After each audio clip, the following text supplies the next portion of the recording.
말씀은 마태복음 19장이 되겠습니다. 19장 되겠습니다.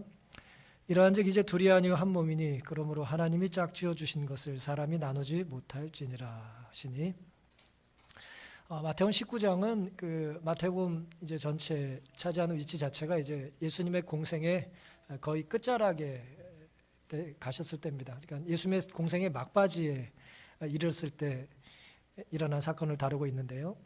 바리새인들이 예수님께 질문을 합니다. 바리새인들은 예수님을 잘 믿었던 사람들이 아니죠. 예수님을 메시아로 받아들인 사람들이 아닌데 예수님께 질문을 해요. 질문의 의도가 이제 순수하지가 않았어요. 이제 불순한 의도로 질문을 하는 거예요. 그래서 성경은 19장 3절에 이렇게 기록을 했습니다. 바리새인들이 예수께 나와 그를 시험하여 가로되.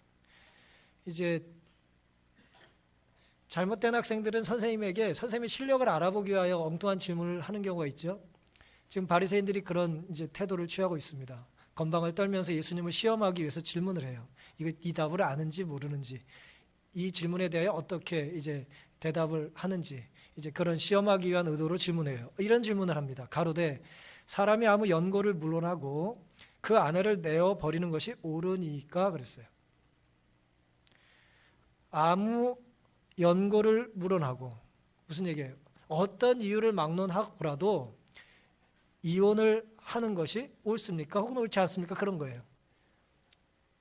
이혼하는 것이 옳으냐 그러냐라는 얘기를 하는데 사람들이 이제 이런 질문을 하는 거예요.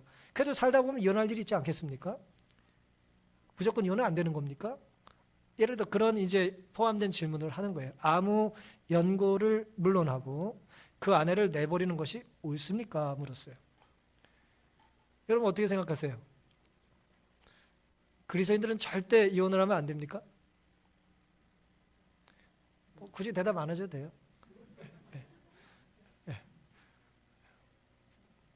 그리스도는 절대 이혼을 하면 안 되는가? 그리스도는 이혼 정말 해도 상관없나? 그런 이제 고민들이 우리에게 있을 수 있지 않습니까?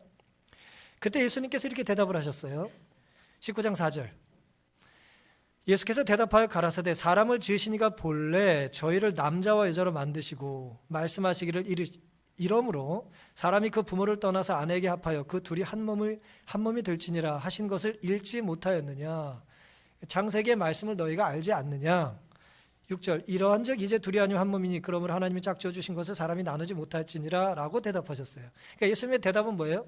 이혼하면 안 됩니까? 라고 물었더니 이혼하면 안 된다고 대답하신 거예요. 원래 창세기에 하나님께서 우리에게 알려주시지 않았냐? 원래 남자와 여자를 만드신 하나님의 의도는 본래는 그것이 하나님의 뜻이 아닌 거다. 이혼은 하나님의 뜻이 아닌 거다라고 대답을 하셨어요. 이 대답을 바리새인들이 예상을 못했을까요? 바리새인들은 바보가 아니에요. 매우 똑똑한 사람들입니다. 이렇게 대답하면 이런 질문을 하면 되겠군이라고 하면서 이제 본래 자신들의 의도를 이제 이렇게 밝혀요. 사실은 이 두 번째 질문을 하고 싶어서 첫 번째 질문을 한 거예요. 두 번째 질문은 뭡니까? 7절부터입니다. 여짜오되 그러하면 어찌하여 모세는 이혼 증서를 주어서 내어 버리라 명하였나이까 그랬어요. 창세기에는 하나님의 뜻이고 하나님께서 남자와 여자를 만드시고 둘이 하나고 아름다운 가정을 꾸리라고 하셨는데 왜 출애굽기에 와서는 왜 이혼 증서를 줘가지고 이제 그들을 헤어지게 하셨냐? 신명기에서는 그렇게 말씀하셨냐라고 하는 질문을 하는 거예요. 그들의 질문이 어때요? 아주 그냥 심오한 것입니다. 예수께서 가라사대 모세가 너희 마음의 완악함을 인하여 아내 내어버림을 허락하였거니와 본래는 그렇지 아니하니라 그랬어요. 이혼 증서라고 하는 걸 모세가 주라고 한 것은 뭐 때문이라는 거예요? 본래 하나님의 계획이 아니라 너희가 완악한 마음을 가지고 이제 자꾸 죄를 짓고 문제를 일으키니까 하나님께서 그 완악한 상태에서는 그걸 허용하신 것뿐이다라고 대답을 하신 거예요. 내가 너에게 말하는 9절. 누구든지 음행한 연고 외에 아내를 내어버리고 다른 데 장가드는 자는 간음함이니라 그랬어요. 이혼의 조건이 뭐예요? 간음한 거 외에는 이혼하면 안 된다는 얘기를 이제 하신 거예요. 오늘은 그리스도인의 결혼을 어떠해야 하는가라고 하는 말씀을 좀 주제로 성경의 이야기를 좀 살펴보겠습니다. 하나님의 이상은 무엇인지 예수님께서 분명히 대답을 하셨어요. 결혼 제도를 누가 만드신 거예요? 하나님 만드셨어요. 이혼 제도는 하나님 만드신 것이 아니에요. 여기다 이제 우리가 이제 동의를 합니다. 결혼은 하나님이 제정하신 거지만 헤어짐은 하나님께서 정해놓으신 원래 이상이 아니죠. 그런데 예수님께서 분명히 창세기를 풀어서 이렇게 말씀하셨어요. 하나님이 짝지어 주신 것을 사람이 나눌 수 없다고 하셨어요. 본래는 그것이 옳지 않다는 거예요. 헤어지는 것이. 아담과 하와를 예로 들으셨어요. 둘이었지만 이제 결혼을 통해서 그들은 하나가 됐기 때문에 하나님이 하나가 되게 만들었는데 너희가 나누면 되겠냐? 라는 이제 말씀을 하셨어요. 짝지어 주셨다라고 하는 이 말씀의 의미는 함께 멍에를 맸다라는 그런 뜻이에요. 하나님께서 함께 멍에를 메고 살라고 그들을 짝지어 주셨는데 힘들다고 그 한 사람이 멍에를 내려버리면 어떻게 되겠냐? 이제 문자적으로 그런 의미가 있는 것입니다. 결혼에 대한 하나님의 이상, 하나님의 이상은 배우자를 하나님께서 나에게 짝지어 주셨다는 거예요. 맞습니까? 소리가 작은 걸 제가 이해합니다. 배우자를 하나님께서 짝지어 주셨다는 게 하나님의 이상이에요. 이상이 좀 이상해요? 하나님의 이상은 여러분의 배우자를 하나님께서 나에게 짝지어 주셨어요. 성경이 이렇게 말하니까요. 나를 향한 하나님의 선물이에요. 그런데 하나님의 이상이 구현된 게 에덴 동산 아닙니까? 거기서 아담과 하와를 하나님께서 만드시고 사랑하게 하시고 친히 주례를 하셨어요. 근데 그 가정이 완전했습니까? 완전했어요? 만들자마자 죄졌잖아요. 그렇죠? 하나님이 완전하게 만든 그 가정에서도 죄가 들어와 문제가 생겼어요. 그렇죠? 죄를 지은 그들이 처음에 한 일이 뭐예요? 아담은 하와를 원망하고 하와는 뱀을 원망하죠. 그러면서 결국 누구를 원망해요? 하나님을 원망해요. 하나님이 나에게 주셨고 하나님이 만드셨고 살짝 죄를 지면서 결국 모든 책임을 하나님께 전가하죠. 선물이 의심스러울 뿐만 아니라 하필 이런 선물 나에게 주셨나? 라는 생각을 혼자만 하는 건 아니에요. 왜 이런 선물 주셨나? 선물에 대한 불만이 있을 뿐만 아니라 선물을 주신 분에 대한 의심이 생기는 거예요. 죄는. 그게 이제 창세기를 푸신 예수님의 말씀인 것입니다. 하지만 결혼에 대한 하나님의 이상은 변함이 있을까요? 없을까요? 우리의 현실이 이렇다 할지라도 아직도 변함은 없어요. 성경이 그 이상을 바꿨다고 말하고 있지 않기 때문에 그렇습니다. 따라서 행복의 비결은 여전히 하나님의 말씀에 우리가 뭐 하는 거예요? 일단 순종하는 것입니다. 순종하는 거예요. 하나님이 주신 짝이다 생각하고 믿고 또 아담과 하와도 문제가 있고 죄가 들어왔을 때 그들에게 시험이 있었으니까 우리도 죄악 가득한 이 세상에서 신실하게 기도하고 또 뭐예요? 하나님께 의지하고 매달리며 이제 하나님의 선물을 감사하게 사는 것입니다. 왜냐하면 이것이 본래 하나님의 뭐예요? 하나님의 이상이기 때문에 그렇습니다. 그리스도인은요, 현실에 살지만 뭘 추구하고 사는 사람이에요? 이상을 추구하고 사는 사람이에요. 이상이 너무 멀기 때문에 현실에 안주만 하면 안 돼요. 현실에 타협만 하면 안 됩니다. 우리는 이 땅에 살지만 이 땅에 속하지 않고 하늘에 속한 백성으로서 뭘 추구하고 살아야 돼요? 본래를 추구하고 살아야 돼요. 본래. 하나님의 원래 가르침과 원래의 지시와 원래의 계획을 우리가 따르며 살아야 되는 것입니다. 성경은 분명히 하나님께서 짝지어 주신 것을 사람이 나눌 수 없다고 하시기 때문에 그래요. 사랑하는 성도 여러분, 그렇지만 결혼이 배우자가 하나님이 짝지어 주셨다면 사람이 나눌 수 없다고 하는 명제에 우리가 동의를 해요. 그렇죠? 하나님이 짝지어 주셨으니 사람이 나눌 수 없어요. 근데 두려운 건 뭐냐? 하나님이 짝지어 준 사람이 맞냐는 거예요. 굉장히 심각한 질문이에요. 그러니까 하나님이 짝지어 줬다고 하는 확신을 가지고 결혼했냐 이거예요. 하나님이 짝지어 주시는 것을 갈망하고 기도하며 배우자를 찾았냐 이거예요. 모든 결혼이 하나님이 기쁨으로 짝지어 준 결혼입니까? 안타깝지만 죄가 관영한 이 세상에 하나님의 뜻과 무관한 결혼이 있을까요? 없을까요? 수없이 많아요.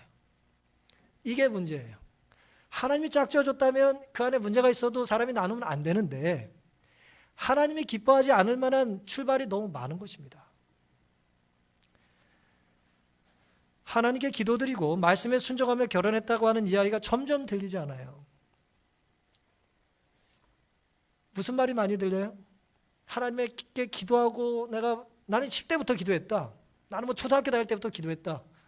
우리 부모님이 나 결혼을 위해서 뭐 30년을 기도하셨다. 뭐 그런 얘기는 잘 안 들리고 요즘.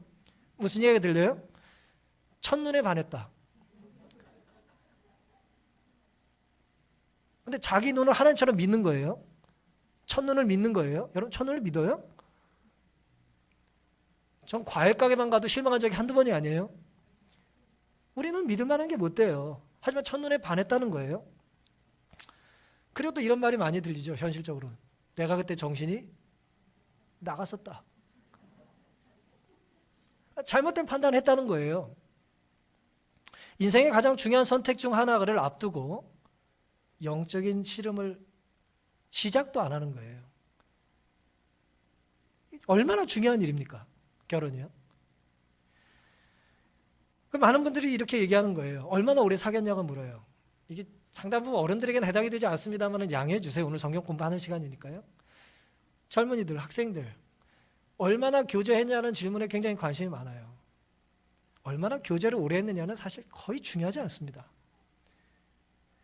결혼에서 정말 중요한 것은 결혼을 위해 얼마나 기도했느냐예요. 그 결혼에서 얼마나 오랫동안 기도했느냐를 가지고 중요한 기준을 삼아야지 얼마나 만났다고 결혼하냐고 라고 하는 것은 굉장히 비성서적인 질문입니다. 결혼에 대한 하나님의 이상은 에덴의 아담과 하와나 현재 우리나 사실은 변함이 없어요. 거듭 말씀드립니다. 하나님의 말씀에 먼저 순종해야 되고요. 그리고 화이제 여러 차례 조언하셨던 것처럼 여러분의 주변에 특별히 부모님이 경건하게 하나님을 두려워하는 분들이라면 그 부모님의 조언에 귀를 철저히 기울이는 거예요.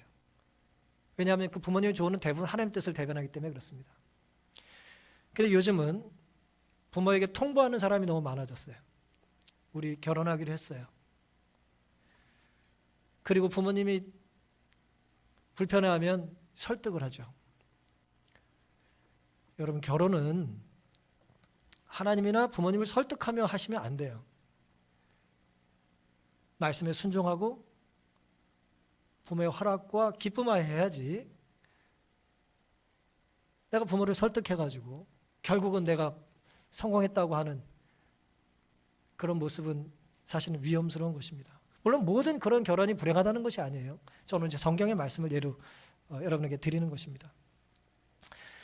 현실은 뭐냐? 하나님의 이상한 변함이 없는데 그런데 현실은 어떠냐? 지금 제가 방금 전에 말씀드린 게 현실이라는 거예요. 너희의 완악함 때문에 하나님께서 이혼을 허락하셨듯 이 완악함 때문에 인간의 이기심 때문에 허락된 것이 있는 것이죠. 아이가 계속해서 고집하면 어때요? 부모가 양보를 하잖아요. 필요 없는 것 같은데 자꾸 사달라고 하면 어때요? 그래 네가 하고 싶은 대로 해라 라고 하는 거죠. 마태복음 19장 7절에 그래서 예수님께서 이제 질문에 대한 내용이 이렇게 답하십니다. 여짜하여 그러하면 어찌하여 모세는 이혼 증서를 내주어 내어버리라 명하셨나이까? 도대체 이혼 증서가 뭐냐 이거예요. 마음의 완악함을 인하여 하나님께서 허락하셨지만 본래는 그렇지 않다고 대답하셨는 이혼 증서가 뭐냐는 것입니다. 신명기 24장에 이혼 증서가 이렇게 기록되어 있습니다. 사람이 아내를 취하여 데려온 후에 수치되는 일이 그에게 있음을 발견하고 그를 기뻐하지 아니하거든 이혼 증서를 써서 그 손에 주고 그를 자기 집에서 내어보낼 것이요 여자는 그 집에서 나가서 다른 사람의 아내가 되려니와 그랬어요. 여기 지금 이혼 증서가 처음 등장합니다. 본래 하나님의 계획 속에는 없었던 것이 타락한 인간들에게 자꾸 불행하게 사는 사람들에게 이제 문제가 생기니까 하나님께서 이혼할 거면 뭘 하라는 거예요? 요즘 말로 이혼 자격증을 내줘라 그 얘기예요. 이 사람이 정당하게 이혼 당한 거다라고 하는 걸 여자에게 주라는 거예요. 이 말씀의 배경은 뭘까요? 고대 사회에 여자들의 인권은 21세기에 지금 대한민국으로 이해하시면 절대 성경을 해석 못합니다. 이 신명기의 배경 속에 고대 사회의 여성들의 인권은 뭐예요? 십계명에 탐욕에 대한 계명을 기억해 보세요. 내 이웃의 소유를 탐내지 말라고 하면서 그 소유물의 목록 중에 뭐가 들어가요? 부인이 들어가요. 남종, 여종, 짐승이 들어가요. 물은 내 이웃의 소유를 탐내지 말아라. 죄송하지만 그 시대에는 여자들이 뭐예요? 소유물이었어요.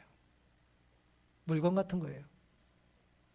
그러니 내 물건이었다가 내가 더 이상 마음에 안 들고 내 물건을 내보낼 때 뭐 하라는 거예요? 이제 나는 이 물건의 주인이 되고 싶지 않다. 그러니 좋은 사람 만나서 출발할 수 있도록 나는 허용한다. 뭐 그런 식으로 증서를 주라는 거예요. 굉장히 불쾌하셔도 좀 이해해 주세요. 이 말씀의 배경이 그런 거예요. 여자의 수치되는 일이 발견됐을 때, 물론 뭐 이제 샴마이 학파니 뭐 힐렐 학파니 그래가지고 학파들에 따라 주장은 좀 달라요. 보수적인 입장은 아주 결정적인 잘못, 이제 뭐 그럴 때나 이제 그럴 때 써주면 된다라고 하고, 좀 진보적인 사람들, 힐렐 학파 같은 사람들은 어떻게 했냐면은 이혼의 조건이 남자 마음에 달렸다고 이제 주장을 하는 거예요. 남편이 싫으면 헤어지면 된다는 거예요. 여자가 요리를 못하면 헤어질 수 있었어요. 근데 요리 잘한다 못한다가 굉장히 주관적이지 않습니까? 그렇죠? 밥 태우면 이제 내보내는 거예요. 제 말이 아니라 이 문헌에 다 기록되어 있는 거예요. 그리고 참 웃기는 건 뭐냐, 공중 앞에서 여자가 팔을 노출시키면 이 사람은 이제 내가 부인으로 데리고 살지 않겠다 그래가지고 이제 내보낼 수 있어요. 그 다음에 이제 흥미로운 건 이겁니다. 내 마음이 바뀌었다, 더 예쁜 사람이 생겼다, 그럼 이제 이혼하라는 거예요. 단순히 자기 아내보다 다른 여자가 더 마음에 들어도 이혼할 수 있었어요. 우리가 이제 66권 정경이라고 하죠. 그 성경 외에 이제 외경이라고 있어요. 성경에 포함되지 않았지만 이제 어떤 좀 경전의 가치가 그래도 일부 있다고 느껴지는 외경들이 있는데, 실학서라고 하는 책에는 이런 말이 기록되어 있습니다. 25장 26절에 내 아내가 내 말을 듣지 않거든 그녀에게서 갈라서라 그랬어요. 말 안 들으면 뭐 하라고요? 헤어지라는 거예요. 성경 말씀은 아니에요. 외경에 있는 말씀이라는 거예요. 그 당시 문화를 보여준다는 거죠. 그만큼 이혼은 쉬웠어요. 그리고 그 이혼은 철저히 누가 손해를 봐요? 여자가 손해를 봐요. 그래서 하나님께서는 모세를 통해서 이혼을 지도한 것이 아니라 인간 본성의 불완전함과 낮은 도덕성을 참작하셔서 그 버림받은 이 소외된 여자들의 인권을 보호해 주셔야 하여 용인해 주신 거예요. 정 그렇다면 이렇게 해줘야 된다 너희들. 그냥 내쫓으면 안 된다. 하나님은 말라기 2장 13절과 14절에 보면은 이혼을 싫어하셔요. 너가 어려서 취한 여자를 버리면 너의 예물도 안 받으시겠다 그랬어요. 그러니까 그러니까 말라기의 표현에 의하면 하나님이 싫어하시는 것에 대한 목록이 많이 나오는데, 그 중에 네가 기뻐서 처음에 젊어서 결혼한 여자를 네 마음대로 내보내버리면 난 네 예배를 안 받아, 네 예물을 받지 않을 거야 라고 하신 것처럼 하실 만큼 뭘 싫어하세요? 하나님이 정해주신 짝을 멀리하는 것을 싫어하셨어요. 그런 하나님께서 왜 이혼 증서를 주라 하셨는가? 그것은 말씀드린 것처럼 약자를 보호하시기 위한 하나님의 사랑의 표현이었습니다. 쫓겨난 여자가 얼마나 누명을 많이 쓰겠어요. 억울함을 많이 경험하겠어요. 부정한 여자라고, 못된 여자라고. 근데 이혼 증서를 줌으로 여자의 잘못이 아니라 누구 탓이다? 남자 탓이다. 그러니 이 여자는 새롭게 이제 출발할 수 있는 기회를 가질 수 있도록 하나님께서 배려해 주신 것이라는 것입니다. 요세푸스라는 유대 역사가는 그래서 남자가 싫어서 아내를 내보낸 것이니 버려진 여인은 이제 자유로이 다른 사람과 결혼할 수 있게 해주라고 하는 표로서 이혼 증서를 줬다고 기록을 합니다. 하나님은 가해자를 싫어하세요. 하나님은 가해자를 싫어하십니다. 하지만 피해자를 긍휼히 여기시고 보호하기를 원하세요. 그것이 이혼 증서의 의미예요. 이상이 있었는데 이상이 무너졌고 현실적인 하나님의 하나의 어떤 허용이 이제 성경에 등장하는 것입니다. 성경에는요, 하나님께서 모든 결혼을 짝지어 주신 것이 아니라 하나님이 금하신 결혼도 있어요. 맞습니까? 하나님이 금하신 결혼이 있어요. 신명기 7장에 보시면 내 하나님 여호와께서 내가 가서 얻을 땅으로 들이시고, 그러니까 가나안을 정복한 이후에 3절 또 그들과 혼인하지 말지니, 가나안에 7 족속이 있었는데 그들과 더불어 아들과 딸을 결혼시키지 말라고 하셨어요. 내 딸을 그 아들에게 주지 말 것이요 그 딸로 내 며느리를 삼지 말 것은 4절 그가 내 아들을 유혹하여 그로 여호와를 떠나고 다른 신들을 섬기게 하므로. 하나님께서 이방인들과의 이 결혼을 금하신 이유가 뭐예요? 그들과 결혼함으로 뭐가 된다는 거예요? 하나님을 떠나게 된다는 거예요. 그게 하나님께서 이혼을 금하신 가장 큰 이유입니다. 이혼을 금한 게 아니고 이방인들과 결혼하는 걸 금하신 가장 큰 이유예요. 합리적이죠. 우리를 사랑하셔서 하나님을 믿는 백성들을 보호하시기 위하여 그들의 생명을 하나님은 잃어버리는 걸 원하지 않으시기 때문에 보호 장치로서 이제 결혼을 정하신 거예요. 그리고 그들과 적합하지 않은 배우자를 찾지 말라고 하신 것입니다. 바울은 고린도후서 6장 14절에 너희는 믿지 않는 자와 멍에를 같이 매지 말라 그랬어요. 아까 짝을 지어준다는 건 뭐예요? 둘이 같이 멍에를 매는 건데 같이 매야 될 멍에를 하나님께서 짝 지어주기를 원하지 않는 믿지 않는 자와 같이 멍에를 매면 그게 잘 갈 수 있겠어요? 가지 못 가. 얼마나 힘들겠어요. 그러니 엇박자가 나니까 이제 시작을 한다면, 선택을 한다면, 결혼할 거라면 맞지 않는 하나님을 불신하는 사람과 결혼하지 않는 것이 좋다고 말씀을 하신 거예요. 사랑은 하나님의 속성입니다. 따라서 우리가 사랑을 하고 결혼하고 싶어하는 마음이 생기는 것은 하나님이 우리에게 하나님의 속성을 나눠주셨기 때문이에요. 하나님의 형상이 우리 안에 있기 때문에 그 속성 때문에 우리가 사랑을 하는 거예요. 그런데 모든 사랑이 다 바람직한 건 아니에요. 왜 그럴까요? 사랑하는 당사자에게 문제가 있을 수 있고 또 사랑의 대상이 잘못된 경우가 있을 수 있겠어요. 또 사랑하는 사람도 괜찮고 사랑받는 대상도 괜찮지만 사랑하는 방식에 문제가 있을 수도 있어요. 모두 죄와 연관된 것입니다. 아, 사랑이야. 난 사랑을 느꼈어. 라고 하면서 그것이 처음이자 끝이 될 수는 없는 거예요.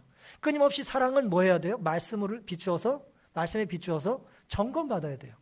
내 사랑의 감정이 하나님께서 나에게 주신 것인지 아닌지를 점검하셔야 돼요. 많은 경우에 우리는 사랑할 대상이 문제라고 생각하는 거예요.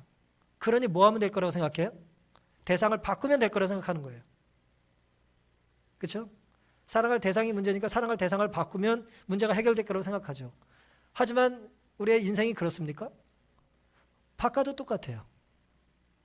결국은 바뀌어야 될 건 나라는 거예요. 그런 면이 있는 거죠. 물론 대상에 문제가 있을 수 있어요. 그럴 경우 우리가 어떻게 해야 될까? 이제 살펴보겠습니다. 성경은 결혼하지 말라고 하는 대상에 대한 기록도 있지만 두렵게도 심지어 잘못된 대상과 결혼했다면 이혼하라고 하는 명령도 있어요. 특별한 예예요, 물론. 에스라 10장에 보시면 이스라엘 백성들이 이제 포로로 잡혀갔다가 돌아오잖아요. 2차 포로 돌아올 때 에스라가 이제 대장이 돼서 돌아오는데 에스라 도착해 봐서 말해요. 율법을 회복하기 위하여 눈물을 흘리고 회개하고 정말 회복 운동을 펼치고 있는데 몰랐어요, 에스라도. 근데 알고 보니 어때요? 제사장조차도 바벨론 포로로 잡혀갔다가 안 믿는 이방 사람들과 너무나 많이 결혼을 한 거예요. 재밌죠? 목사가 불교인이랑 결혼한 거야. 목사가 예를 들어 이제 샤머니즘에 빠져 있는 이제 미아리에 사시는 분이랑 결혼한 거예요. 그 에스라가 몰랐어요. 와서 보니 그런 집이 너무 많은 거예요. 성경 얘기예요. 그때 에스라가 정말 눈물을 흘리고 탄원을 해요, 하나님께. 그러니까 어떻게 하면 좋습니까? 예루살렘에 이제 도착해서 회복해야 되는데 이스라엘 사람들 영적인 수준이 너무 낮다는 거예요. 어떻게 하면 좋겠습니까? 근데 눈물을 흘리고 하나님께 매어달려요. 그때 하나님께서 뭐라고 그러셨냐면은 이방 여인들을 보내라 그랬어요. 저는 오랫동안 이 말씀을 이해하기가 너무 힘들었어요. 그래도 결혼했는데 이 멀리 쫓아왔는데 하나님 모른다고 내보내야 되나? 근데 어쨌든 에스라에는 그들을 내보내고 이제 율법을 회복하기 위하여 그들이 어쨌든 이혼을 합니다. 그게 에스라 10장의 말씀이에요. 이건 단순히 이방인과의 결혼 때문이 사실은 아니고 이방 종교와의 혼합의 결혼은 안 된다는 거예요. 여러분이 이제 이방인들과 결혼하지 말라는 것을 요즘 또 어떤 분은 국제 결혼은 안 된다고 또 생각하는 분들이 간혹 있는데 뭐 꼭 그런 건 아니에요. 요즘 애들이 크니까 저한테 국제 결혼은 어떠냐고 자꾸 묻는데 엄마 아빠는 싫다 그랬어요. 하지만 뭐 어떻게 하겠어요. 그런데 국제 결혼도 허용할 수 있는 게 있어요. 그건 뭡니까? 그가 똑같이 그리스도인이라면 괜찮은 거예요. 그러니까 이방인을 금한다는 것은 외국인이기 때문에 금한 것이 아니에요. 그들의 삶 속에 뭐가 없기 때문에? 하나님이 안 계시기 때문에 같이 살면 하나님을 멀어지게 하기 때문에 그걸 금한 거예요. 인종을 금한 게 아니라 신앙에 대한 얘기예요. 모세 역시 구스 여자와 결혼했잖아요. 다른 인종이에요. 시보라 구스 여자입니다. 보아스 모압 여자랑 결혼했어요. 이방인이에요. 하지만 그들 안에 뭐가 있어요? 신앙이 있기 때문에 하나님께서 그들 통해서 거룩한 이제 계보를 잇게도 하신 것입니다. 그러니 하나님의 관심은 사실은 본래의 계획이나 지금이나 바뀐 게 사실 없는 거예요. 그러니까 그런 상식선에서 이 말씀을 이해하시면 됩니다. 그 다음에 또 이혼을 꼭 해야 이제 하라는 명령은 아니지만 이혼을 할 수도 있는 가능성에 대하여 이제 바울은 고린도전서 7장 15절에 뭐라 그랬냐면 믿지 않는 배우자랑 사는데 그가 정말 너랑 헤어지길 원하면 원하면 해줘라 라고 하는 말씀이 이제 기록되어 있어요. 이 말씀에 대한 배경을 또 이제 우리가 살펴봐야 되겠습니다만 어쨌든 내용은 그래요. 고린도서 7장 15절 혹 믿지 아니하는 자가 갈리거든 갈리게 하라. 내가 신앙대로 사는데 중간에 예수를 믿었든 원래 믿었는데 잘못된 판단해서 안 믿는 분과 살았든 아니면 중간에 살다가 예수님을 알게 됐는데 배우자가 나를 너무 괴롭히고 학대하고 나를 죽인다고 하는데 감사하게도 그 사람이 나랑 헤어지고 싶어. 그러면 뭐 하는 거예요? 믿지 않는 배우자가 혹 믿지 않는 자가 갈리거든 갈리게 하라 라는 말은 뭐예요? 이런 경우에 이혼하는 거에 대하여 하나님께서 네 책임을 물으시겠냐. 이제 이건 근데 대신 뭐라 그랬냐면 바울이 이건 하나님 생각이 예수님의 명령이 아니라 내 말이라고 그랬어요. 물론 바울이 내 말이라고 할 때도 성령께서 그에게 지혜를 주셨을까요? 당연하죠. 성령께서 이제 이상이 무너진 가정에서의 현실적인 대안을 아까 뭘 주신 것처럼 이혼 증서를 주셨듯이 이런 상황의 이혼이야 하나님께서 어떻게 너를 책망하시겠냐라고 하는 이제 가능성을 제시해 준 겁니다. 이건 이제 성경에 이혼했고 혹은 이혼할 수도 있는 상황에 대한 말씀이고요. 또 바울은 또 이어서 뭐라 그랬냐면 이전에 참고 살라는 말을 또 했어요. 믿지 않는 자와 살지만 그가 뭘 원하지 않으면 이혼을 원하지 않고 너와 같이 살고 싶어 하면 같이 살아라 그랬어요. 이건 역시 예수님의 명령이 아니라 내 말이라 그랬어요.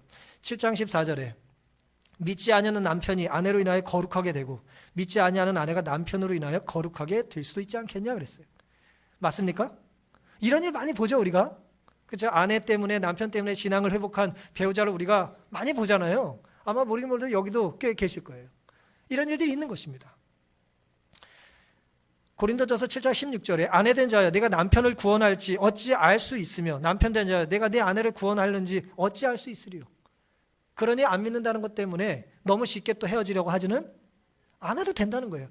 어쩌면 이것은 이제 두 가지로 생각할 수 있죠. 말씀드린 것처럼 둘 다 믿지 않은 가정에서 출발했다가 중간에 예수님을 배우자 한 사람이 받아들였을 때 그 핍박이 얼마나 심했겠어요. 1세기에. 그 가정에 해당되기도 하고 또 뭐예요? 한 사람만 믿었을 때 그런 경우도 있고 또 한 사람은 믿고 한 사람은 믿지 않은데 출발 자체가 이제 하나님이 뜻하지 않은 걸 자기가 선택한 거예요. 이렇게 힘들 줄 몰랐다고 생각하고 참고 사는 사람들에 대한 이제 대안일 수도 있는 거죠. 경우에 따라 차이가 있는 것입니다. 그러니 성경은 우리에게 절대 이혼하지 말라라고 말만 하지는 않아요. 이런 경우에는 성경에 이혼에 대한 예가 있는 것입니다. 그런데 정말 현실의 또 다른 모습은 뭐냐면 참기 힘든 경우예요. 어떤 경우가 있을까요? 어떤 경우가 있을까요? 이건 제 이야기가 아니라 이제 교리에 대한 책을 창조했습니다. 일부 다처 어떨까요? 한국 사회는 해당되지 않지만 일부 다처가 문제가 없다고 생각하는 배우자와 사는 게 가능할까요? 저는 아니라고 생각합니다. 또 은행과 간으면 말할 것도 없죠. 예수님께서 그렇다면 이혼의 조건이 된다. 물론 이것조차도 이러면 무조건 이혼이라는 의미는 아니에요. 정말 순결하고 신실한 역사 속의 여인들은 남편의 그런 부정 혹은 아내의 그런 부정을 또 기도하며 견디고 가정이 회복된 예도 있기 때문이에요. 근친상간 당연히 안 되겠죠.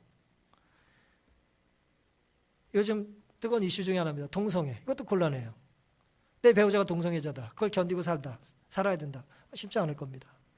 그 다음에 이제 가장 예민한 주제 중에 하나는 학대입니다. 배우자를 학대하고 자녀들을 학대하는 모습. 제가 말씀을 준비하면서 이렇게 좀 자료를 찾는 중에 어떤 분은 하도 남편이 때려가지고 저녁마다 때려가지고 이랬대요. 빨리 때려 자게 그런데요. 우린 웃지만 한 번도 아니고 수십 년 그렇게 견디고 산다는 게 말이 됩니까? 제가 오늘 설교를 드렸는데 여러분 혹시 잘못 알아들으셔서 뭐 우리 목사는 조금이라도 날 괴롭히면 같이 살지 말라 그랬다고 그러시지 않기를 바랍니다. 그런 의도가 아니에요. 이렇게 생각하시면 조금 이해에 도움이 되실지 모르겠어요. 친정의 부모가 딸을 멀리 시집 보내면서 뭐 이건 옛날 얘기죠. 요즘 좀 다르지만 당연히 행복하게 살길 원하죠. 근데 딸이 맨날 맞고 살아요. 그럼 친정 부모는 마음이 아프지만 뭐 하길 원할까요? 네가 건강하기를 바란다라고 하지 않으시겠어요? 맞고 살길 맷집이 좋아지길 바란다 그러겠어요? 네가 건강하게 그래도 네 생명을 지키는 게 낫지 않겠냐라고 이제 부모가 생각을 하는 거죠. 이상은 아니에요, 그게. 타락한 현실과 죄악 가득한 세상에서의 모습입니다. 그래서 본교 교리에는 이렇게 결혼에 대하여 말을 합니다. 결혼은 신성한 제도이기 때문에 교회는 이혼을 방지하며 또 이혼이 발생하였을 경우에 가능한 빨리 그 상처를 치유해야 할 특별하고도 엄숙한 책임이 있다고 그랬어요. 그러니까 교회를 오래 다니고 어렸을 때 교회를 다니신 분들은 하나님은 이혼을 원하지 않는다. 본래 하나님의 계획은 그것이 아니다. 라는 것을 알고 실천해야 돼요. 하지만 혹 현실 속의 어려움 때문에 죄 때문에 뭔가 괴로움이 가중되고 견딜 수 없이 누군가 이런 아픔을 겪는다면 교회가 할 일은 뭐라고요? 지적질하는 게 아니고 그분들이 빨리 사회에 적응하고 이 교회에 적응할 수 있도록 내 딸처럼 내 누이처럼 그들을 돌봐야 될 뭐가 있다? 책임이 있다는 거예요. 의무가 있다는 거예요. 그래서 다른 데는 마음대로 다니기가 편한 분들이 교회 오면은 괴로우면 안 돼요. 그럼 문제가 있는 거예요. 그 교회는 문제가 있는 거예요. 본래를 말하지만 우리는 본래의 모습대로 살고 있지 않은 것입니다. 그래서 이혼이라는 것은 하나님의 이상이 훼손된 상태에서 인간의 죄에 대한 하나님의 허용 혹은 양보라고 할 수가 있겠습니다. 그럼 재림 성도들은 어떻게 살면 좋을까요? 이 말씀을 실천하고 사는 것입니다. 그런데 재림 성도뿐 아니라 우리는 어떤 유혹에 빠지기가 쉽냐면 마태복음 19장 10절로 다시 돌아가면 이제 예수님의 그들의 질문에 대한 예수님의 대답이 있고 예수님이 대답하시자 그들이 또 질문하잖아요. 그 얘기를 다 듣고 있던 제자들이 이렇게 질문을 해요. 제자들이 가로되 만일 사람이 아내에게 이같이 할진대 장가들지 않는 것이 좋삼나이다. 이런 사람이 있어요, 없어요? 꼭 있어요. 아이 그러려면 결혼 안 하는 게 낫겠네요. 본래는 이렇고 완악함은 이런데 아예 결혼 안 하면 이혼에 대한 스트레스가 있어요, 없어요? 없잖아요. 예? 그러니까 이혼 안 하려면 뭐 결혼 안 하는 게 낫겠네요. 라고 이제 질문을 한 거예요. 이럴 수 있습니다. 밥 먹다가 싸우면 자꾸 뭐예요? 밥 먹지 마! 뭐 그럴 수 있어요. 왜 그런 일이 없습니까? 편한 대답이에요. 신명기 5장 32절은 그런데 여호와께서 너에게 명령하신 대로 너희는 좌로나 우로나 치우치지 말라고 그랬어요. 무슨 말씀일까요? 결혼은 문제가 많이 생겨요. 그러니 결혼하지 않는 게 낫겠다. 라는 생각은 바람직한 생각이 아니라는 거예요. 아이 낳으면 문제가 생겨야 안 생겨요? 제가 살아보니 제 문제의 99%는 애들 문제입니다. 애 낳지 말자. 그건 하나님의 가르침과 뜻이 아니라는 거예요. 본래 하나님의 계획이 아니라는 거예요, 그거는. 내가 오늘 어떤 걸 결정하는데 고민하는 데 있어서 이것이 하나님의 뜻인지를 질문하셔야 돼요. 물론 여러 갈등과 긴장이 있을 수 있어요. 하지만 우리는 하나님의 명령에 순종하는 것이고 순종의 결과는 누가 책임져요? 하나님이 책임져요. 그게 하나님의 명령의 의미입니다. 근데 우리가 하나님 명령하시고 허락하신 것을 우리가 하지도 않으면서 자꾸 내 인생과 내 삶에 대하여 내가 계획을 세워요. 하나님이 그 자리에 언제 그럼 중심을 차지하시겠냐 말이에요. 내가 알아서 다 결정하는데 결혼에 대하여 자녀에 대하여 그럼 하나님이 뭘 개입을 하시겠어요? 극단에 치우치면 안 된다는 거예요. 결혼에 이렇게 문제가 많으니까 혼자 사는 게 낫겠다. 그건 하나님 뜻이 아니라는 거예요. 그 예수님께서 극단적인 예를 드셨잖아요. 네가 고자냐? 고자에 대한 얘기를 그래서 하신 거예요. 날 때부터 고자거나 뭐 내시같이 어떤 사회 때문에 고자, 요즘 그런 사람도 없어요. 그 다음에 또 세 번째 물이 어떤 사람이 있어요? 천국을 위해서 스스로 고자가 된 사람인 경우에나 뭐 결혼을 안 하지 왜 결혼을 안 한다고 생각하냐 라고 이제 말씀하셨어요. 이것도 문자적으로 해석해서 스스로 고자가 되겠다고 하는 정신나간 사람들이 역사 속에 또 있었어요. 이건 잘못된 거예요. 본교 주석은 이 본문을 이렇게 해석했습니다. 본래 사람이 독처하는 것이 좋지 못하다 하셨던 주님은 죄가 통치하는 세상에서 어떤 경우는 독처하는 것이 나을 수도 있다는 상황이 있음을 인정하는 것으로 보인다. 그러니까 이 말씀의 또 다른 해석은 뭐예요?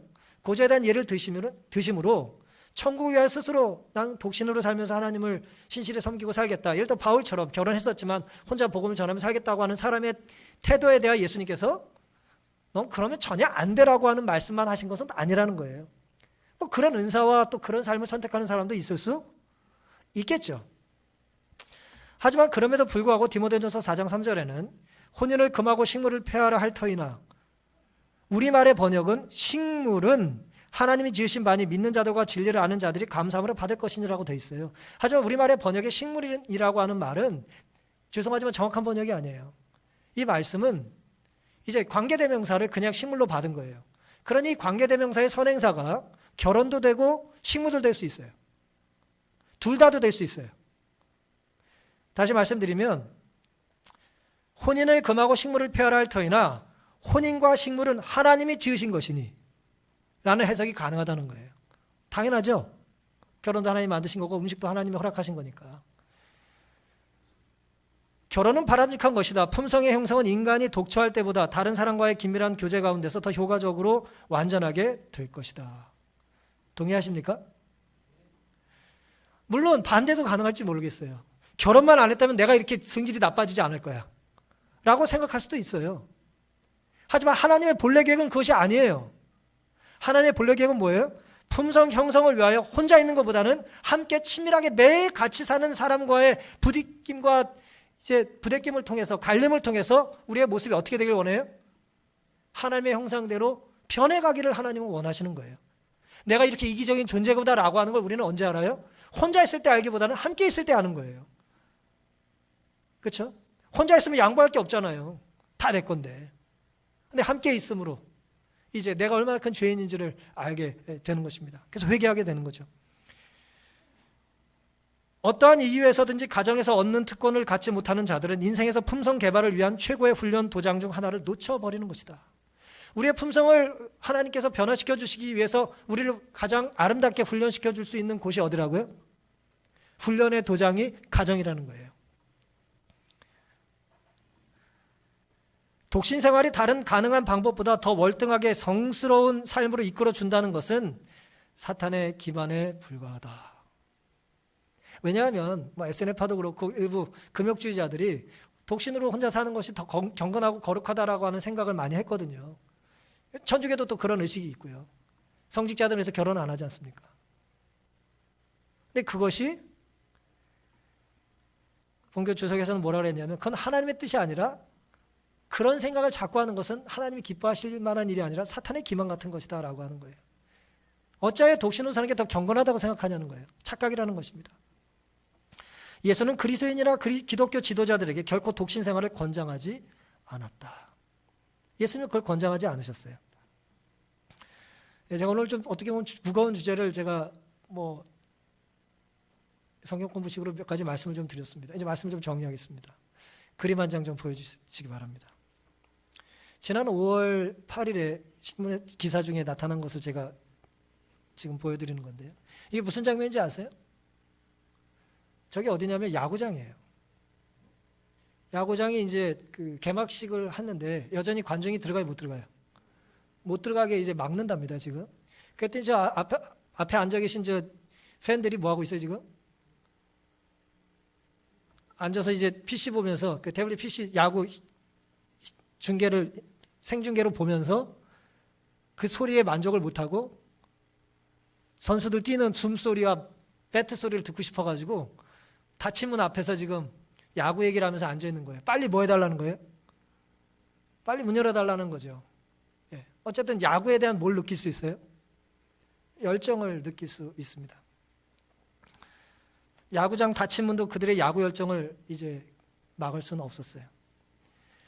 근데 이 결혼과 관계돼서 유대인들은 이런 유머가 있습니다. 그건 뭐냐면 우리는 각방을 쓰고 저녁도 따로 먹고 휴가도 따로 보낸다. 이 부부 얘기예요. 각방을 쓰고 저녁도 따로 먹고 휴가도 같이 따로 보낸대요.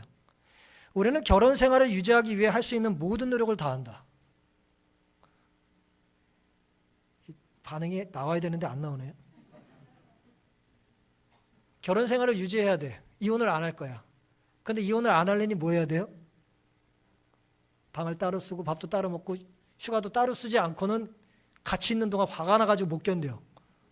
할 수 있는 모든 것을 다 한다는 거예요. 같이 살기 위해서. 저 야구장의 야구 팬들의 열정과 이 유대인들의 유머가 어때요? 상반되죠?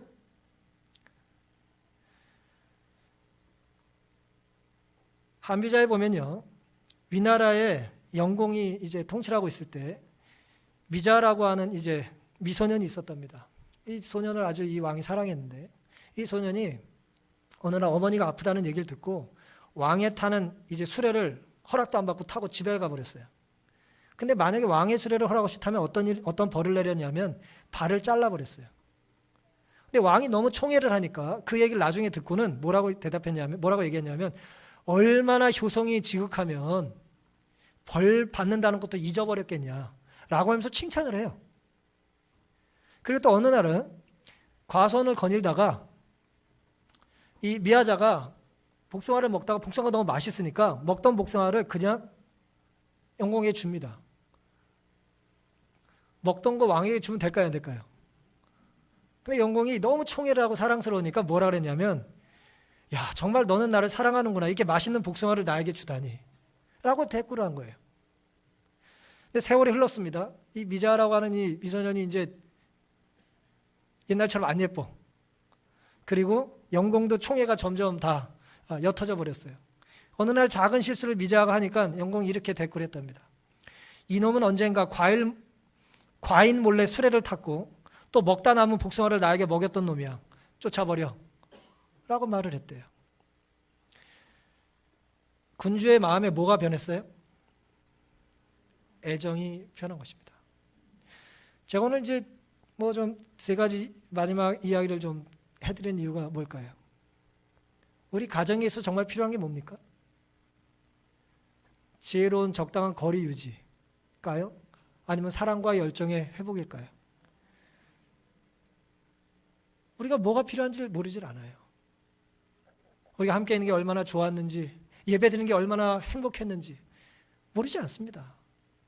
근데 어느 순간 제가 저 그림을 보자마자 느낀 이 질투심은 뭐였는지 아세요? 야구장을 열어달라고 하는 사람들이 있는데 이 두려운 세상은 교회는 문을 닫으라고 한다는 거예요.